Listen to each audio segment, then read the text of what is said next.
Welcome back student to the alcohol phenols and ether. Lecture मध्ये आपल्याला बघायचं आहे प्रिपरेशन ऑफ इथर. इथर म्हणजे काय ऑलरेडी माहित आहे. इथर म्हणजे ROR. एक डायव्हॅलेंट ऑक्सिजन असेल आणि त्याला दोन्ही बाजूला दोन सेम किंवा वेगवेगळे आपण R डॅश घेऊया. एका ऑक्सिजनला डायव्हॅलेंट ऑक्सिजनला एका बाजूला अल्किल ग्रुप दुसऱ्या बाजूला दुसरा अल्किल ग्रुप असं स्ट्रक्चर असेल तर त्याला आपण इथर म्हणलो. इथरचं नाव काय होतं आठवतंय का बघा. अल्कॉक्सी अल्केन.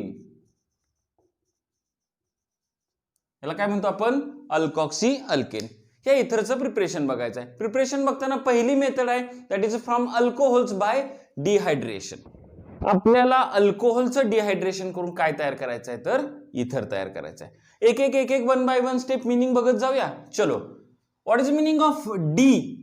डी म्हणजे रिमूव्हल, हायड्रा म्हणजे वॉटर, TiON म्हणजे रिॲक्शन. एक अशी रिॲक्शन ज्याच्यामधून वॉटर रिमूव्ह करायचं आहे. कुणामध्ये वॉटर रिमूव्ह करायचं आहे अल्कोहोलमध्ये. मग जर अल्कोहोल मधून वॉटर जर रिमूव्ह केलं तर काय तयार होणार तुमचं इथर तयार होणार आहे. ही पहिली मेथड आहे. आलं लक्षात. आता काय करायचं आहे फॉर एक्झाम्पल काय घ्या एक अल्कोहोल घेऊया आपण. एक अल्कोहोल कसं घ्यायचं बघा. CH3CH2OH हे काय आपलं अल्कोहोल आहे. ह्या अल्कोहोल मध्ये काय ऍड करायचं आहे डिहायड्रेटिंग एजंट. डिहायड्रेशन करायचं म्हणजे डिहायड्रेटिंग एजंट कुठला असतो केमिस्ट्रीमध्ये H2SO4. तो ही कसा कॉन्सन्ट्रेटेड H2SO4. ह्या कॉन्सन्ट्रेटेड H2SO4 मुळे काय होणार आहे ह्या इथाइल अल्कोहोल मधला वॉटर रिमूव्ह होणार आहे. परंतु त्यासाठी आपल्याला इथाइल अल्कोहोलचे दोन मॉलिक्युल्स घ्यावे लागतील. म्हणजे स्ट्रक्चर कसं असेल CH3CH2OH. बघा तुम्ही काय केलं दोन इथाइल अल्कोहोलचे मॉलिक्युल्स घेतले त्याच्यामधून एक वॉटर मॉलिक्यूल रिमूव्ह करायचा आहे. यातून काय रिमूव्ह होणार एक वॉटर मॉलिक्यूल. कसा होईल इमॅजिन करा वरच्या मॉलिक्यूल मधला हायड्रोजन आणि खालच्या मॉलिक्यूल मधला OH हे सगळं असं निघून गेलं तर शिल्लक राहिलं काय CH3CH2O CH2CH3. इथून ऑक्सिजन पासून हायड्रोजन निघून गेला तर हा CH2 इथे येऊन अटॅच होईल. तर तुमचं स्ट्रक्चर काय राहील बघा CH3CH2O CH2CH3. बरोबर आहे का. याचं नाव कसं असेल आठवतंय का IUPAC नाव कसं असणार ethoxy ethane. This is also called as a diethyl ether. याला अजून एक नाव काय डायइथाइल इथर. आता आपण ही रिॲक्शन आपण अशाही पद्धतीने लिहू शकतो. व्हिडिओ पॉज करा आणि ही रिॲक्शन लिहून घ्या. किंवा मग आपण असं करू शकतो का बघा दोन CH2CH3 एकत्र असं घेऊया का आपण. दोन इथाइल अल्कोहोलचे मॉलिक्युल्स घेतले आपण CH3CH2OH आणि याच्यामधून वॉटर रिमूव्ह केलं की तुमचं काय तयार होणार आहे इथॉक्सी इथेन तयार होणार आहे. परंतु see this reaction is very beautiful reaction. अतिशय सुंदर रिॲक्शन आहे. याच्यामध्ये टेम्परेचर डिपेंडन्स असतो. टेम्परेचर डिपेंडन्स म्हणजे काय असतं बघा इथं तुम्हाला टेम्परेचर किती लागतं लेट मी चेक की 413 केल्विन. किती 413 केल्विन म्हणजे किती डिग्री सेंटीग्रेड होते बघा 140 डिग्री सेंटीग्रेडला ही रिॲक्शन होणार आहे. का तर असं इथाइल अल्कोहोल घेतलं टेम्परेचर बदललं की प्रोडक्ट आपला बदलणार आहे. इथे किती घेतलं आपण 413 केल्विनला म्हणजे 140 डिग्री सेंटीग्रेडला आपण काय करतोय ह्याचं इथर मध्ये कन्वर्जन होईल. समजा हेच इथाइल अल्कोहोल घेतलं बघा जरा बारकाईन रिॲक्शन बघा CH3CH2OH. समजा हेच इथाइल अल्कोहोल घेतलं आणि फक्त त्याच्यामध्ये कॉन्सन्ट्रेटेड H2SO4 ऍड करायचं आहे आपल्याला. काय ऍड करायचं आहे कॉन्सन्ट्रेटेड H2SO4. पण समजा टेम्परेचर जास्त असेल किती टेम्परेचर जास्त असणार 170 डिग्री सेंटीग्रेड म्हणजेच किती झालं तुमचं 443 केल्विन असेल. तुझं डिहायड्रेशन होणार फक्त हा OH आणि हा H निघून जाईल तुमचा CH2 double bond CH2 plus H2 म्हणजे इथं काय तयार झालं तुमचं इथीन. आता बारकाईने रिॲक्शन बघा. का बारकाईने रिॲक्शन बघा तर आपल्याला काय करायचं आहे रिॲक्शन देत असताना टेम्परेचर व्हेरिएबल दिले तर प्रोडक्ट सुद्धा वेगळा होणार आहे. म्हणजे काय लोअर टेम्परेचर असेल लोअर म्हणजे किती 413 केल्विनला इथाइल अल्कोहोलचं डिहायड्रेशन होऊन इथर तयार होणार आणि 470 ला म्हणजे 413 ला तर 443 ला 443 केल्विनला तुमच्या इथाइल अल्कोहोलचं डिहायड्रेशन होऊनच इथिन म्हणजे एक अल्कीन तयार होऊ शकतं. आलं लक्षात? व्हिडिओ पॉज करा आणि ही रिॲक्शन लिहून घ्या. मला फक्त बघू द्या की ते एंडचं तुमच्या स्क्रीन मध्ये आलंय का.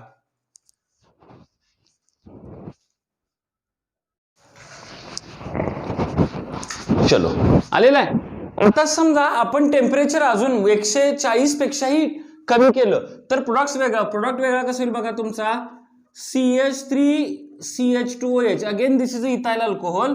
ह्या इथाइल अल्कोहोल मध्ये जर तुम्ही कॉन्सन्ट्रेटेड H2SO4 जर ऍड केलं आणि आता जर टेम्परेचर बदललं, टेम्परेचर किती घेतलं तुम्ही, समजा 25 डिग्री सेल्सिअस घेतलं म्हणजे किती 298 केल्विन घेतलं. केल्विन मध्ये पण विचारतील, डिग्री सेल्सिअस मध्ये पण विचारतील. तर काय होणार आहे बघा, आणि ह्यातला एक H वॉटर तर रिमूव्ह होणार आहे, परंतु तुमचा इथाइल हायड्रोजन सल्फेट नावाचा नवीन प्रोडक्ट तयार होईल. त्याचं स्ट्रक्चर असं असेल CH3CH2OSO3H. and this structure is called as a ethyl hydrogen sulfate. ह्याला आपण नाव देतो ethyl hydrogen sulphate plus H2O. आता बघा रिएक्टंट तोच आहे इथाइल अल्कोहोल, किंवा ह्याला आपण इथेनॉल म्हणूया. ह्याला काय नाव द्यायचं आपण, इथेनॉल. मग ह्या इथेनॉल मध्ये कॉन्सन्ट्रेटेड H2SO4 ऍड केलं 413 ला 413 केल्विनला किंवा 140 डिग्री सेंटीग्रेडला इथर तयार झाला डिहायड्रेशन होऊन. त्याच इथाइल अल्कोहोल मध्ये कॉन्सन्ट्रेटेड H2SO4 ऍड केला तर 170 डिग्री सेंटीग्रेडला म्हणजे 443 केल्विनला अल्कीन तयार झालं, डिहायड्रेशनच झालं. तुमचं इथाइल अल्कोहोलच घेतलं, कॉन्सन्ट्रेटेड H2SO4 ऍड केलं 25 डिग्री सेंटीग्रेड म्हणजे 298 केल्विनला तुमचं इथाइल हायड्रोजन सल्फेट तयार झालं. टेम्परेचर आपण अजून कमी केलं तर रिएक्शन कशी होईल बघा. CH3CH2OH काय ऍड करणार तुम्ही, अगेन कॉन्सन्ट्रेटेड H2SO4 ऍड करायचं. टेम्परेचर कंडिशन फक्त आपण बदल्या 0 डिग्री सेंटीग्रेड म्हणजे 273 केल्विनला. हे इथाइल अल्कोहोल हे H2SO4 मध्ये पूर्णपणे डिसॉल्व्ह होईल आणि नवीन कंपाऊंड तयार होईल. ते कसं होईल बघा तुमचं CH3CH2OH इथं प्लस HSO4 मायनस. हे असं एक कंपाऊंड तुमचं तयार होईल. पण आपल्यासाठी ह्या दोन रिॲक्शन अतिशय महत्वाच्या आहेत. ह्या रिॲक्शन शक्यतो विचारल्या जाणार नाही, तरी पण मी तुम्हाला इथं आपण घेतलेला आहे. बघा परत एकदा चेक करा. अल्कोहोलचं काय केलं आपण, डिहायड्रेशन केलेलं आहे, वेगवेगळ्या टेम्परेचरला वेगवेगळे करायचं ह्याचं. आता आपल्याला ह्याचं मेकॅनिझम बघायचं आहे. मेकॅनिझम कुठून आहे, हे मेकॅनिझम जे असेल that will takes place by SN2 route. SN2 reaction mechanism असणार आहे. न्यूक्लिओफिलिक सबस्टिट्यूशन रिॲक्शन आठवतंय का, bye molecular nucleophilic substitution. SN2 म्हणजे काय, bimolecular nucleophilic substitution reaction होणार आहे. कशाची, ह्या मेकॅनिझम. आता हे bimolecular nucleophilic substitution reaction मध्ये काय काय इंपॉर्टंट पॉइंट्स आहेत आठवतंय का तुम्हाला.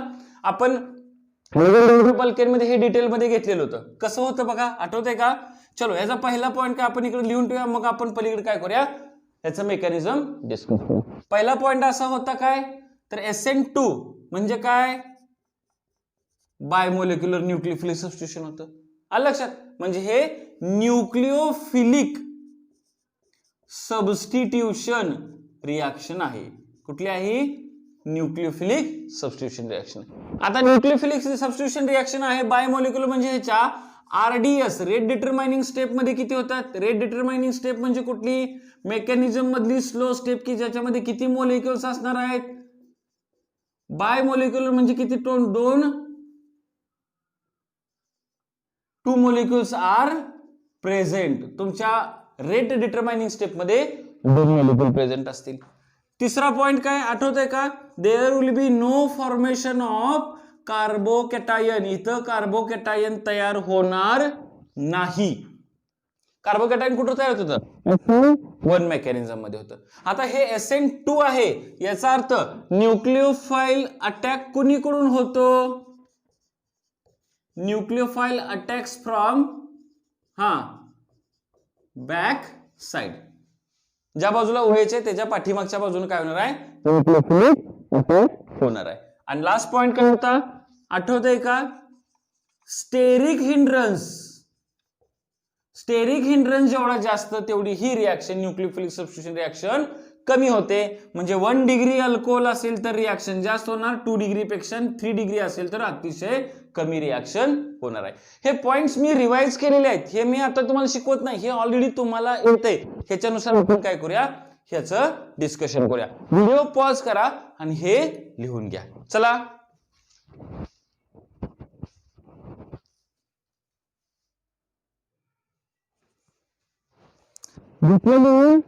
चलो आता काय बघायचं आपल्याला, मेकॅनिझम ऑफ रिएक्शन बघायचं आहे. कुठलं मेकॅनिझम बघायचं आहे, इथाइल अल्कोहोलचं डिहायड्रेशन. मग मी असं लिहितो रिएक्शन बघा, CH3CH2OH इन प्रेझेन्स ऑफ कुठला, कॉन्सन्ट्रेटेड H2SO4. काय तयार झालं तुमचं, CH3CH2OCH2CH3. This is called as a diethyl ether. हे कसं तयार झालं ह्याचं मेकॅनिझम बघूया. चलो हे कसं तयार होणार आहे, पहिल्यांदा याचा एक मोलेक्युल घ्यायचा, कुणाचा, इथाइल अल्कोहोलचा आपण एक मोलेक्युल घेतला, कसा, CH3CH2OH, आणि ह्याच्यामध्ये आपण कॉन्सन्ट्रेटेड H2SO4 ऍड करणार. आता हे जेव्हा कॉन्सन्ट्रेटेड H2SO4 ऍड करणार, C this is strong acid, याचा रोल काय असणार आहे, दिस विल प्रोव्हाइड H+. हे काय करेल, H+ प्रोव्हाइड करेल. आपल्याकडे इथं काय ऑक्सिजन आहे, त्याच्याकडे इलेक्ट्रॉनच्या पेअर शिल्लक आहेत, साहजिक आहे इलेक्ट्रॉनच्या पेअर शिल्लक आहेत, म्हणजे हा इलेक्ट्रॉन रिच आहे. हा H+ काय करणार आहे, याच्यावर अटॅक करणार आहे. जेव्हा हा H+ ह्या अल्कोहोलच्या, इथाइल अल्कोहोलच्या OHच्या ऑक्सिजनच्या इलेक्ट्रॉनच्या पेअरवर अटॅक करून इथं अटॅच होईल, तेव्हा स्ट्रक्चर आपलं काय राहणार आहे बघा, CH3CH2OH, आणि इकडे एक H, आणि ह्या हायड्रो ऑक्सिजनवर चार्ज कुठला येणार आहे, प्लस चार्ज येणार आहे. बरोबर आहे का. आता जेव्हा ह्याच्यावर प्लस चार्ज येईल तेव्हा ह्याची इलेक्ट्रोनेगेटिव्हिटी काय झाली असणार आहे, वाढलेली असणार आहे. मग हा H2 म्हणून निघून जायला काय असणार आहे, उत्सुक असणार आहे. मग इथं तुमचा आणखीन एक मोलेक्युल, इथं किती मोलेक्युल घेतलेत आपण, 2 मोलेक्युल घेतलेत. बघा पहिल्या मोलेक्युलचं आपण काय केलं, प्रोटोनेशन झालं. This is called as a protonated alcohol. ह्याला आपण काय नाव देऊया, प्रोटोनेटेड अल्कोहोल. अल्कोहोलचं काय झालं, प्रोटिनेशन झालं, प्रोटोनेशन झालं. चलो आता आपण ह्यातला दुसरा मोलेक्युल घेऊया, कुठला, CH3CH2OH. हा दुसरा मोलेक्युल झाला. हा मोलेक्युल कुणावर अटॅक करणार आहे, या प्रोटोनेटेड अल्कोहोलवर. म्हणजे हा प्रोटोनेटेड अल्कोहोल जो आपला तयार झाला पहिल्या स्टेपमध्ये आहे का, हा प्रोटोनेटेड अल्कोहोल काय करणार आहे, इथली इलेक्ट्रॉनची पेयर स्वतःकडे खेचून घेईल का, बघा इथली इलेक्ट्रॉनची पेयर जर याने स्वतःकडे खेचून घेतली तर हा वॉटर म्हणून निघून जायला इच्छुक असेल ना, OH2 this is the best living group in the chemistry. मग काय होणार आहे, H2 वॉटर म्हणून निघून गेला, हिची इलेक्ट्रॉन डेन्सिटी इकडे आली तर कार्बनवर कुठला चार्ज येणार आहे, डेल्टा+ चार्ज आला की हा ऑक्सिजन जो इलेक्ट्रॉन रिच आहे, हा ऑक्सिजन काय करेल, ह्याच्यावर अटॅक करेल. आता बारकाईन बघा, C this is your nucleophile. हा तुमचा आहे तो न्यूक्लियोफाइल आहे. मग न्यूक्लियोफाइल अटॅक करतोय का, ह्या कार्बनवर कुठला चार्ज आहे, पॉझिटिव्ह चार्ज आहे. OH2 निघून जाणार आहे, आलं लक्षात. पण OH2 ज्या बाजूला आहे त्याच्या विरुद्ध दिशेने हा काय करतोय, अटॅक करतोय का, बारकाईन बघा. OH2 ज्या बाजूला आहे त्याच्या विरुद्ध दिशेने काय करतोय, हा अटॅक करतोय. मग आपलं स्ट्रक्चर कसं तयार होणार आहे, जसं जसं हा CH3CH2O अटॅच होईल तसा तसा हा H2 काय होणार आहे, निघून जाणार आहे. हा H2 निघून गेला की ह्या ऑक्सिजन ह्या कार्बनला अटॅच होईल आणि तुमचं स्ट्रक्चर इथं लिहितो मी कसं राहील पहा. CH3 हा, CH2 हा ऑक्सिजन, ह्या ऑक्सिजनचा हा हायड्रोजन मी थोडंसं तात्पुरतं खाली लिहितो, आणि हे CH2 CH3. आता या ऑक्सिजनवर कुठला चार्ज येईल, प्लस चार्ज येणार आहे. का तर यानं स्वतःची इलेक्ट्रॉनची पेअर कार्बनला देऊन बॉन्ड तयार केलेला आहे. बरोबर आहे का. आता काय झालं बघा, या स्टेप मध्ये आता पुढं हा H2SO4 होता, त्याने H+ दिल्यानंतर राहिलं काय, HSO4 मायनस. HSO4 मायनस इथला H+ काढून ही इलेक्ट्रॉनची पेअर कोणावर जाईल, इकडे जाईल. हा H+ ह्याच्यात ऍड झाला की H2SO4 तयार होईल, आणि इथं काय CH3 CH2O CH2 CH3 plus H2SO4. हे H2SO4 कसं तयार झालं? हा H प्लस ह्याच्यात येऊन ऍड झाला, H2SO4 तयार झालं का? म्हणजे तुमचा हा कॅटॅलिस्ट परत तयार झाला का? पहिल्या स्टेप मध्ये युज केला, शेवटच्या स्टेप मध्ये तयार झाला, इथर तयार झालेला आहे. बरोबर का? See this is the simple mechanism of dehydration of alcohol to form ether. मग ह्या सगळ्या गोष्टी सॅटिस्फाईड होतात का पाहूया का? चला बघूया. काय बायमोलिक्युलर न्यूक्लियोफिलिक सबस्टिट्यूशन रिएक्शन आहे का? पहिला पॉइंट आहे बघा, बायमोलिक्युलर. बायमोलिक्युलरचा अर्थ काय? रेट डिटरमाइनिंग स्टेप ही तुमच्या मेकॅनिझमची RDS आहे. RDS मध्ये किती मॉलिक्युल आहेत? हा न्यूक्लियोफाइल आहे आणि हा एक अल्कोहोल आहे. दोन आहेत का बघा? मग RDS मध्ये दोन आहेत मॉलिक्युल म्हणून ह्याला म्हणतो आपण बायमोलिक्युलर. आलं लक्षात? स्लो स्टेप मध्ये दोन मॉलिक्युल आहेत. कार्बोकॅटायन कुठेतरी तयार झालं का? नाही, इथं स्लाइट पॉझिटिव्ह चार्ज आलाय. कार्बोकॅटायन तयार व्हायला वेळच नाही इथं. जसा हा OH2 निघून जाईल तसाच हा ऑक्सिजन काय करणार आहे? अटॅक करणार आहे. OH2 निघून गेल्यानंतर अटॅक करणार नाही. ज्या वेळेला OH2 निघून जाईल त्याच वेळेला इकडून अटॅक होणार आहे. आलं लक्षात? Next backside attack. कुणाचा बॅकसाइड अटॅक? ह्या न्यूक्लियोफाइलचा बॅकसाइड अटॅक ह्याच्यावर होणार आहे. आता बघा बॅकसाइड अटॅकचं काय महत्व आहे? जर ज्या कार्बनवर हा ऑक्सिजन अटॅक करणार आहे त्या कार्बनला जर छोटे छोटे ग्रुप्स अटॅच असतील तर याचा बॅकसाइड अटॅक अतिशय इझी होऊन जाईल.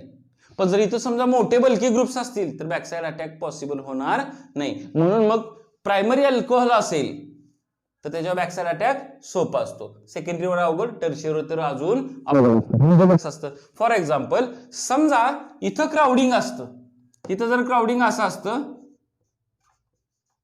इमॅजिन करा. हा तर ह्याचा अटॅक इकडं शक्य झाला असता का बघा? नाही, कारण इकडं मोठा ग्रुप आहे, इकडं मोठा ग्रुप आहे, इकडं मोठा ग्रुप आहे. म्हणजे जर तुमचं एक अल्कोहोल टर्शियरी अल्कोहोल असेल तर काय प्रॉब्लेम होतो? एक अल्कोहोल टर्शियरी अल्कोहोल असेल तर तुमचा प्रॉब्लेम होतो, न्यूक्लियोफिलिक अटॅक प्रॉबेबली शक्य होत नाही. प्रायमरी अल्कोहोलचा रिएक्शन जास्त राहतो, सेकंडरीचा कमी, टर्शियरीचा त्याच्यापेक्षाही कमी. इथपर्यंत क्लिअर झालं का? व्हिडिओ पॉज करा आणि ह्या मेकॅनिझम लिहून घ्या. आता ह्याची आपण समरी लिहिणार आहे. चलो राईट डाऊन.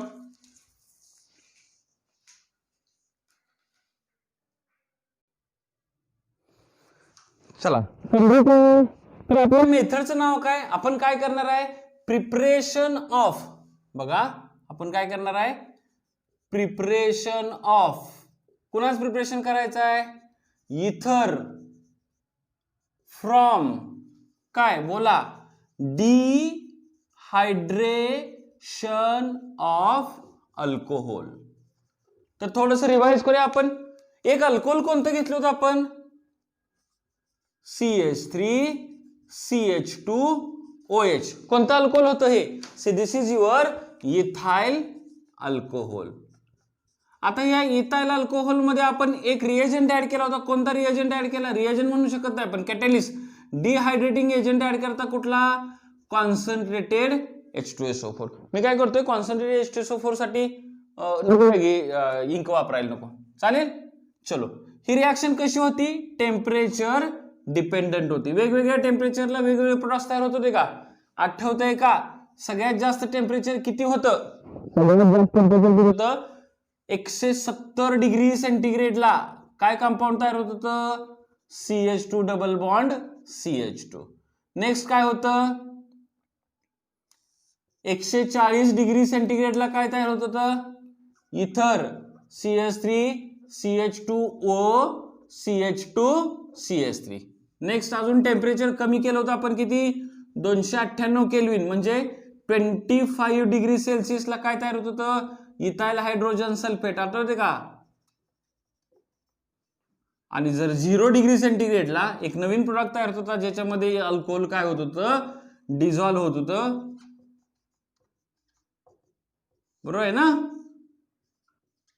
HSO4 minus. बघा वेगवेगळ्या टेम्परेचरला वेगवेगळे प्रोडक्ट्स तयार होत होते. But these temperatures are only applicable for ethyl alcohol. ही जी टेम्परेचर आहेत हे फक्त इथाइल अल्कोहोलसाठी आहे. जर तुम्ही इथं हायर अल्कोहोल घेतलं तर ही टेम्परेचर वेगळी असतील जी लोअर दॅन दिस असतील. आपण इथं लिहा का? These temperatures. मी इथं नोट लिहून ठेवतो. These temperatures are only for काय ethanol for higher alcohols. Higher alcohol म्हणजे काय कार्बनची संख्या 2 पेक्षा जास्त असेल तर काय डिफरंट टेम्परेचर्स फॉर ईच केस. प्रत्येक केस मध्ये म्हणजे तुम्हाला इथिन पाहिजे असेल, इथर पाहिजे असेल, इथाइल हायड्रोजन सल्फेट पाहिजे असेल, हा सोल्युबल प्रोडक्ट्स पाहिजे असेल तर इथं टेम्परेचर वेगवेगळे असणार आहेत. ती कशी असणार आहेत लोअर टेम्परेचर असणार आहेत. फॉर हायर डिफरंट म्हणजे कुठलं लोअर टेम्परेचर असणार. आता काय करायचं आपल्याला हेच सेम व्हिडिओ पॉज करून लिहून घ्या. चला लिहून घ्या. चलो आता एक लास्ट पार्ट आहे की इथाइल अल्कोहोल मध्ये जर आपण Al2O3 ऍड केला, इथाइल अल्कोहोल मध्ये अल्युमिनियम ऑक्साइड Al2O3 ऍड केला तर काय मिळणार आपल्याला दोन प्रोडक्ट मिळणार. काय मिळणार म्हणजे आपण चलो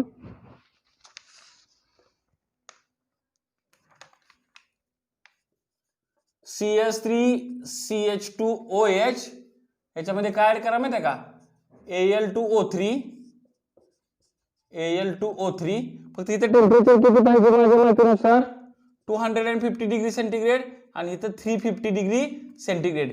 इथं तुमचं तयार होईल इथर, ज्याला आपण म्हणू इथॉक्सी इथर. थोडंसं शॉर्ट मध्ये लिहितो मी पटपट. आणि इथं तुमचं नेहमीप्रमाणे काय तयार होईल तुमचं इथिन. दोन्ही रिएक्शन डिहायड्रेशन्स आहेत but this reaction will takes place in a vapour phase. कुठल्या फेज मध्ये होईल फक्त ही वेपर फेज मध्ये होईल, बाकी कुठल्या फेज मध्ये ही रिएक्शन होणार नाही. आलं लक्षात. हे एक शॉर्ट मध्ये लक्षात ठेवा. समजा इथाइल अल्कोहोल दिलं, अल्युमिनियम ऑक्साइड दिलं तर तुम्ही काय करायचं इथं डिहायड्रेशन करायचं. So this is all about the first method of preparation of ether from dehydration of alcohol. Next video मध्ये आपण इमिजिएटली काय बघणार आहे विलियमसन सिंथेसिसची अजून एक महत्वाची रिएक्शन आहे ज्यामध्ये आपण इथर व्यवस्थित तयार करू शकतो. ठीक आहे, तोपर्यंत अभ्यास करा. आपण भेटू नेक्स्ट व्हिडिओ मध्ये.